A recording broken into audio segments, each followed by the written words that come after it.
Opposé radicalement au projet Montagne d'Or à Saint-Laurent, le collectif Hors de Question regroupe 30 associations et organisations, mais après plusieurs mois de mobilisation, ses membres ont eu une prise de conscience. On s'est rendu compte, quand on effectuait nos distributions de tracts pour informer la population, que souvent on nous disait « oui, mais vous êtes opposés à tout ». On s'est dit pourquoi est-ce qu'on ne se lancerait pas dans un autre tract beaucoup plus positif et qui va présenter les filières d'emploi d'avenir et qui seront beaucoup plus créateurs d'emplois que le projet Montagne d'Or que nous dénonçons. Le collectif Hors de Question met en avant 25 filières d'avenir qui peuvent créer des milliers d'emplois durables, bien plus que les 750 emplois directs de la Montagne d'Or.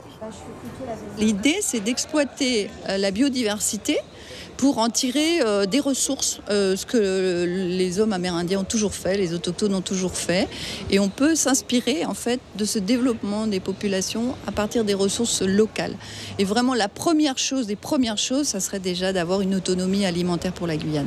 Le collectif plaide pour le développement de la pêche soutenable, de l'agriculture bio, de l'horticulture, de l'agroforesterie et des fruits de palmier.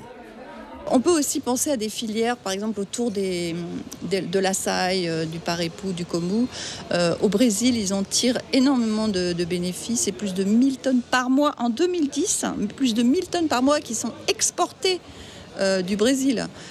Donc c'est des sources de revenus. Donc il faut aussi investir dans, pourquoi pas, la culture des palmiers en Guyane. Il y a aussi un gros potentiel dans l'écotourisme, l'art et l'artisanat traditionnel, les métiers du bois, les énergies renouvelables, mais aussi la recherche sur la biodiversité et l'exploitation des plantes.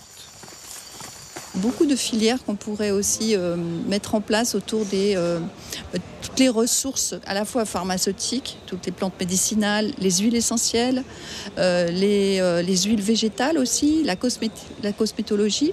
Il faut savoir que c'est des marchés qui pèsent très très lourd à l'échelle mondiale. Le collectif compte s'engager sur le long terme pour promouvoir ces emplois verts. Ses membres rappellent qu'ils ne sont que des bénévoles et que l'aide au développement de ces filières incombe au pouvoir public, Europe, État et collectivités.